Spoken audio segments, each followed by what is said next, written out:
Hey there, self-care warrior. Welcome back to Self-Care Haven. So my second video for today is going to be about how our own childhood wounding can make us extra susceptible to a toxic person, a narcissist, a sociopath.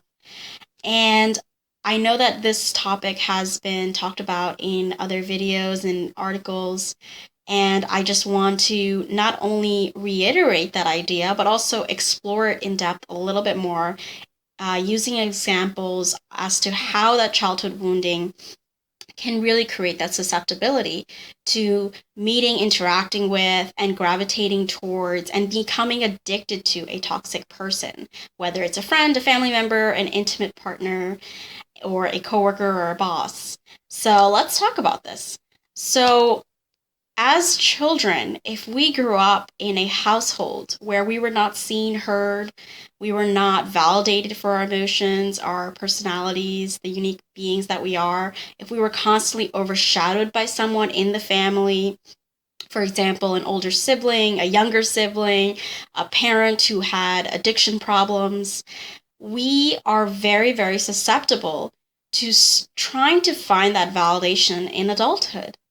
And so think about it. If we've grown up really overshadowed by everyone and we've never felt as if we were seen, who are we going to gravitate towards in order to be seen? The people who love bomb us, the people who make us feel very special and unique, who put us on a pedestal even before they quite know us, because that automatic approval from them reminds us of that unconditional love that we never received in childhood. So even if you didn't have a toxic childhood, maybe you had a happy childhood. Were there moments in your life where you were not seen? Were there moments in your life where you felt second place? Did you have a first relationship, perhaps, where you constantly felt as if you were walking on eggshells, as if you were second place, as if you were never a priority? Was there some sort of interaction that primed you or made you feel as if you needed that attention and that you needed to trust in that excessive attention that you received, often with that interaction that we have with a narcissist? Because remember that the love bombing, we're less susceptible to love bombing when we feel so secure in ourselves and we feel as if we are gaining internal validation, that we tend to find that excessive type of attention really suspect, right? And this is not a video to victim blame, victim shame anyone, because I know that we're all susceptible to love bombing regardless of our past experiences. But I think that it makes us extra susceptible when we have a childhood or a past where we were not seen, we were not heard, we were excluded, we were facing chronic bullying, or we witnessed a trauma, or we had these set of experiences that conditioned us to accept less. And that was actually the reason why we wanted so much more. So don't blame yourself if you really did fall for the love bombing, because a lot of us do. And it has nothing to do with your intelligence, it has nothing to do with your strength as a person or your worth as a human being.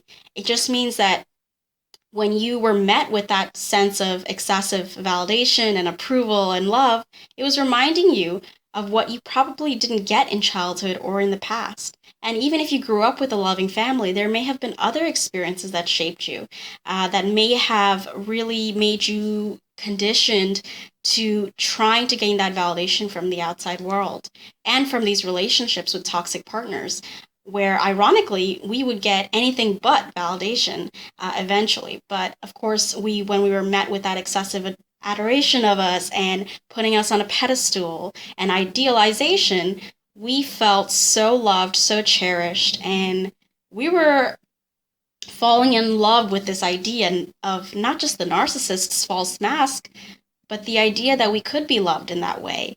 So remember that. Don't blame yourself for if you've ever been duped by a narcissist or a charming person, or if you've been duped multiple times, or you have susceptibility towards gravitating towards toxic people who in the beginning seem to give you that validation and that support and that love that you've always been longing for, because that is a legitimate need. People do need love, they do need validation, and they do want to be unconditionally positively regarded.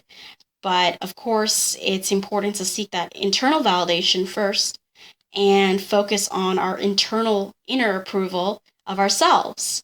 So I hope this short video helps in framing and reframing why we were so susceptible to love bombing and idealization from a toxic partner, and how that childhood, that past of not being seen, not being heard, not being loved, not being validated, can make us extra, extra susceptible to gravitating towards these toxic partners to fill our wounds and to not only pick at those wounds, but also bring them up. And I talked about simultaneous wounding in one of my previous videos. And when I talk about simultaneous wounding, I'm trying to get rid of that simple idea that narcissists and toxic partners only bring up wounds.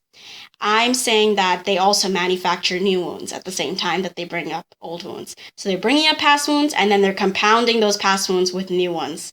So we have to start to heal both types of wounds, because the narcissist doesn't just bring up our own wounds, they manufacture a lot of wounds as well. And so that sense of not being loved, not being seen, not being heard, not being validated is compounded and added on to with the narcissist's lack of validation towards us in the devaluation and discard phases of the relationship. So I hope this video helps to reframe that, helps to perhaps speak to more of the complex nature of how the narcissist wounds us, and also speaks to how our childhood wounding can create that sort of susceptibility towards these toxic partners. I hope to talk to you very soon. Do you have past wounding, or do you have a set of experiences that you feel have made you extra susceptible to gravitating towards toxic partners? Is there a cycle that you need to break? If so, please leave me a comment in the comment section below. And even if you don't feel like you're susceptible, how do you think the love bombing stage has affected you personally? And why do you think that you wanted to believe in that idealization phase so badly? Of course, a lot of us do, and there's nothing wrong with that. It's just human nature, and it's often something that we've been conditioned to look for, something that we may have not experienced in childhood. So again, this video supports victims. It supports the victims, the fact that victims are victimized, and that narcissists often target the things that are incredibly ingrained with us from the very beginning, but they also bring up things and manufacture things that may not be there as well. So I hope to talk to you very soon. Until then, take care.